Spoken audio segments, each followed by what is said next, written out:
فرد جرم عائد ہو گئی ہے، جیل میں ہیں. لوگ کہنے لگے حضرت جی اپنی صفائی میں کچھ کہیں. فرمانے لگے ساری زندگی بندوں سے کچھ نہیں کہا. اللہ رسول کو پتا ہے میں بے گناہ ہوں، مجھے کہنے کی ضرورت نہیں. داتا گنج بخش علی حجویری نے لکھا ہے، داتا صاحب کہتے ہیں تو یقین کامل تو پیدا کر، تو ایمان تو پختہ کر. داتا صاحب کہتے ہیں وہ ابو مسلم جو بادشاہ تھا وہ نیک آدمی تھا، اسے رات کو خواب میں نبی کریم کی زیارت نصیب ہوئی اور حضور سید عالم صلی اللہ علیہ وسلم فرمانے لگے تو نے اللہ کا ایک نیک بندہ جیل میں ڈال دیا. ڈر نہیں آتا، وہ تو بے گناہ ہے. بادشاہ آدھی رات کو خود اٹھا. دادا صاحب فرماتے ہیں کسی گارڈ کو نہیں بھیجا، پولیس والے کو نہیں بھیجا، جیلر سے نہیں کہا، خود گیا، جا کے جیل کا دروازہ کھولا. دروازہ کھول کے اس درویش کو آزاد کیا. کہنے لگا بابا جاؤ، مجھے پتا چل گیا آپ بے گناہ ہیں.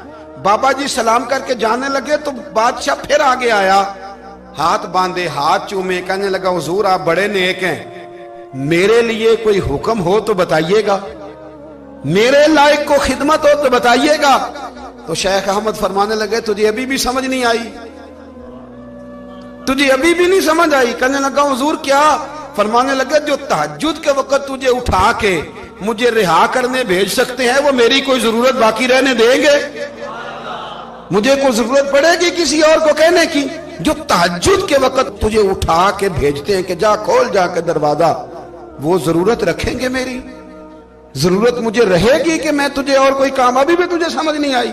تو داتا علی حجویری رحمت اللہ علیہ فرماتے ہیں اصل میں ہماری طبیعت ہے، ہم نے بندوں سے دل لگا لیا ہے.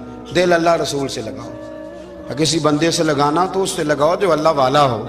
آپ فرماتے ہیں کہ اپنی ساری خواہشات اپنے رب رسول سے، آپ فرماتے ہیں کہ اگر اللہ کے حوالے اپنی خواہشات کر دو گے تو رب تمہیں نا عام لوگوں سے زیادہ عطا کرے گا، عام لوگوں سے.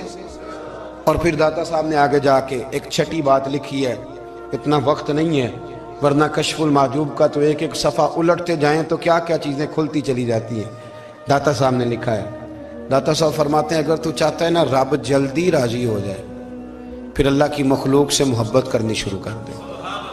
اگر تو چاہتا ہے کہ رب راضی نہیں صرف جلدی راضی ہو پھر اللہ کی مخلوق سے پیار کر. اللہ خود داتا صاحب اپنی بات کرتے ہیں، کہتے ہیں میں دریائے راوی سے گزر رہا تھا، یہ ایک اور جگہ آپ کی سیرت میں لکھا ہے، یہ کشف المحجوب میں نہیں ہے. راوی سے گزر رہے تھے تو داتا صاحب نے اکثر ٹینڈ کرا کے رکھتے تھے. کئی بزرگ ہیں جو سر پہ بال نہیں رکھتے، ٹینڈ کرائی ہوئی تھی تو کشتی میں گزر رہے تھے تو سامنے سے کچھ نوجوان بھی کشتی میں آ رہے تھے.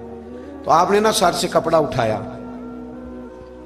جب سر پہ کھجلی کر رہے تھے نا، یہ واقعہ اور بزرگوں کے بارے میں بھی کتابوں میں آتا ہے، داتا صاحب کے بارے میں بھی آتا ہے. سر پہ جب کھجلی کی نا تو بچوں نے ٹینڈ دیکھی تو ایک کہنے لگا ذرا دیکھو بابے کا سر کیسے چمک رہا ہے. ایک نے مذاق کی اور باقی ہنسنے لگے، پھپتیاں کسنے لگے. یہ اچھی بات نہیں ہوتی، یہ بزرگوں کے بارے میں یہ رویہ اللہ کو ناپسند ہے. اب وہ مذاق اڑا رہے ہیں تو داتا صاحب کے ساتھ مرید تھے جلال میں کہنے لگے حضور بد دعا کرے ان کے لیے، اتنے نالائق ہیں، یہ کوئی طریقہ ہے؟ داتا صاحب کہنے لگے کر دوں کہ حضور کر دے. مرید کہتے ہیں داتا صاحب نے ہاتھ اٹھائے تو ہمارا خیال تھا اب یہ ڈوب کے مر جائیں گے. تو داتا صاحب نے ہاتھ اٹھا کے پتہ کیا فرمایا؟ کہا اے اللہ یہ جس طرح اب ہنس رہے ہیں نا انہیں ہمیشہ ہنستا ہی رکھنا. اللہ ان بچوں کو ہمیشہ ہنستا ہی رکھنا، یہ بیچارے کبھی روئے نہیں، ان کو ہنستا ہی رکھنا. اللہ اکبر. یہ دعا مانگتے مانگتے نا کنارہ آ گیا. داتا صاحب بھی کنارے پہ اترے تو وہ نوجوان بھی پیچھے آ گئے، آ کے آپ کے پیروں میں بیٹھے معافی مانگنے لگے. کہنے لگے حضور معاف کر دیں. فرمایا ایک شرط ہے. وہ کون سی؟ فرمایا روز پڑھنے آیا کرو گے. میں کہا حضور آیا کریں گے. شیخ آپ کے خلیفہ ہیں، وہ فرماتے ہیں کہ عجیب ہے میں ان کے ڈوبنے کی دعا کرا رہا تھا اور منظر یہ بنا کہ انہوں نے توبہ کر لی، داتا صاحب سے پڑھنے لگے، کوئی شیخ الحدیث بن گیا، کوئی شیخ القرآن بن گیا، بہت بڑا درویش بن گیا. کہتے میں ہمیشہ سوچا کرتا تھا کہ میں چاہتا تھا ڈوب جائیں، پر وہ ایسے تیرنے لگے ہیں کہ کئی اوروں کو تیرانے کی سہولت اللہ نے انہیں عطا کر دی، آسانی دے دی ہے. اوروں کو بھی بہت ساروں کو وہ لے کے اوپر کی طرف اٹھا کریں گے. داتا گنج بخش علی حجویری کہتے ہیں اللہ کی مخلوق سے بندہ مل جائے تو اسے شیشے میں نہ اتار. ہم لوگ نا اب سامنے والے کو شیشے میں اتارنے کی کوشش، اور نہ بھائی اب دنیا بڑی تیز ہے، تو جس کو شیشے میں اتارے گا نا وہ بھی تجھ سے تیز ہے، وہ تجھے شیشی میں اتار لے گا۔ اس لیے مہربانی کریں اب ان چکروں سے نکلیں۔ وہ کسی نے کہا تھا امام غزالی سے کہ مخلص دوست مجھے کیسا پتہ چلے گا کتنے ہیں؟ آپ فرمانے لگے اپنے دل سے پوچھ، جتنوں کے ساتھ تو مخلص ہے اتنے تیرے ساتھ بھی مخلص ہیں، اور اگر تو داؤ لگا رہا ہے دنیا کو تو پھر دنیا تجھ سے تیز ہے۔ پھر کوئی کسی چکر میں آنے والا بالکل نہیں۔ اس لیے کوشش کریں ہمیشہ۔ ایک حدیث پاک نہ پڑھ دوں، یہ بھی داتا صاحب نے لکھی ہے، بہت ساری کتابوں میں ہے پر داتا صاحب نے بھی لکھی ہے۔ نبی کریم علیہ السلام نے فرمایا جنت میں کثرت بھولے بھالے لوگوں کی ہوگی۔ جنت میں کثرت بھولے بھالے لوگ جنت میں، وہ جو آسمان پہ تارا لگا بھی آتے ہیں پھر شام کو دوبارہ لے بھی آتے ہیں، وہ تیز بڑے ہیں پر رہ ہمیشہ پیچھے جاتے ہیں۔ وہ جو سادے ہیں، جو چکروں میں نہیں پڑتے۔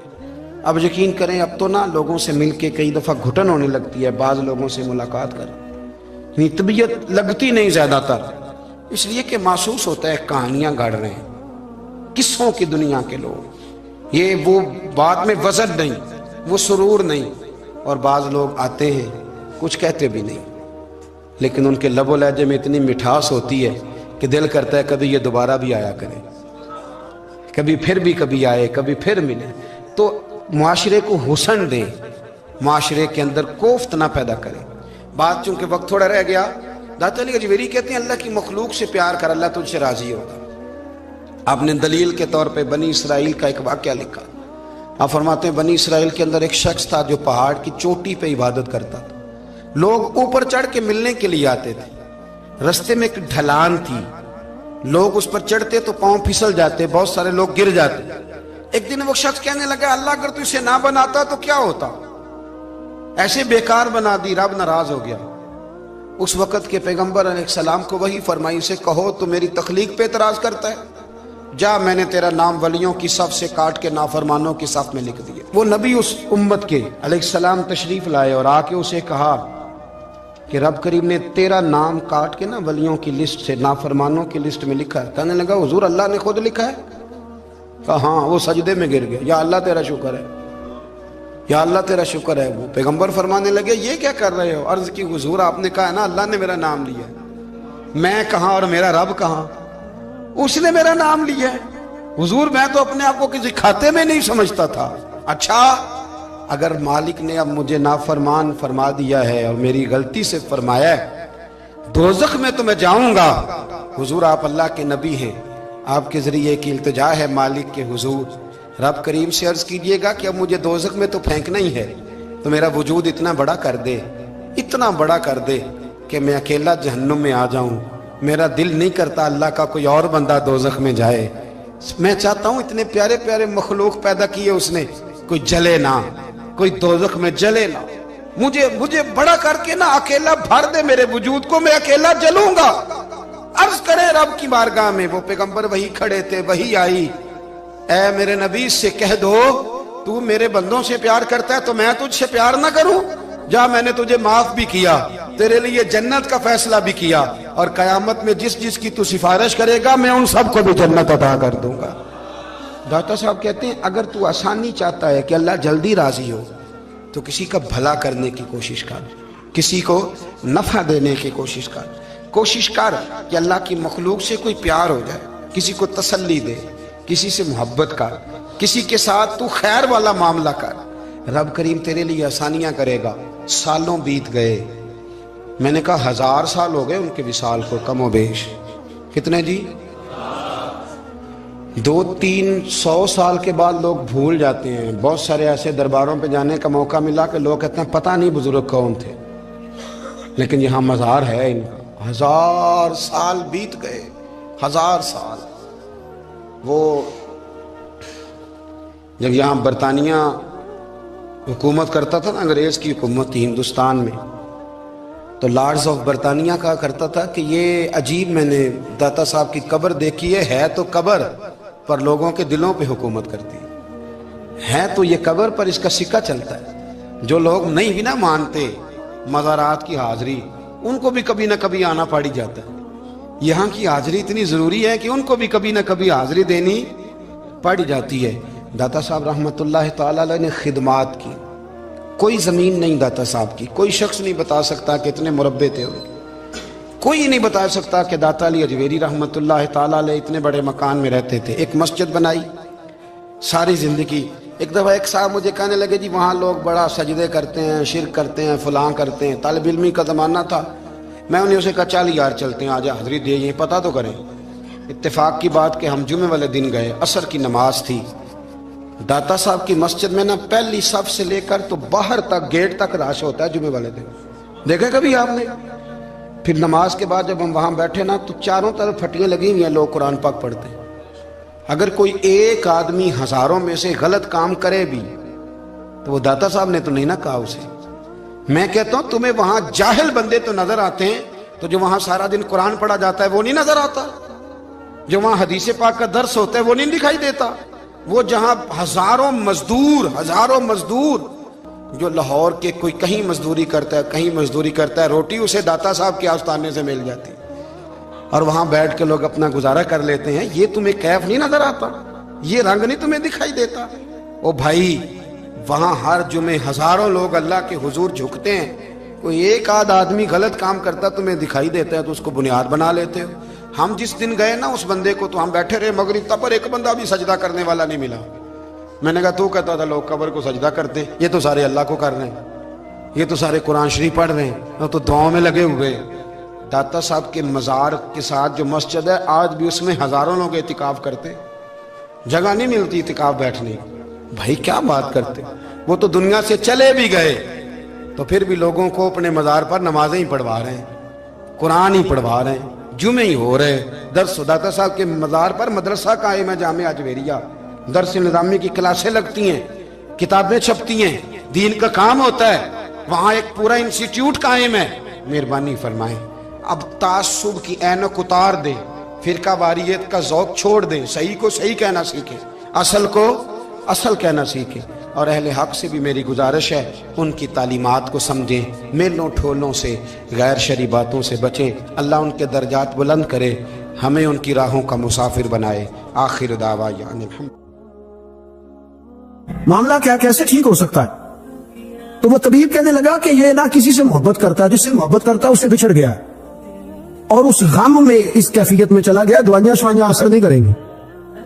تو وہ کہنے لگا ہمیں تو پتہ بھی کوئی نہیں کس سے اس کا پیار ہے، کس دوست کی کس محبوب کی جدائی میں یہ پریشان ہے، تو کیسے پتہ کریں؟ تو وہ طبیب سیانا تھا، اس نے کہا یہ کون کون سے ملکوں میں جا چکا ہے؟ اس نے ملکوں کے نام لیے تو اس طبیب نے نا اس کے کان میں ان سارے ملکوں کا ذکر کیا۔ جب وہ والا ملک آیا نا تو ہلکا سا چونکا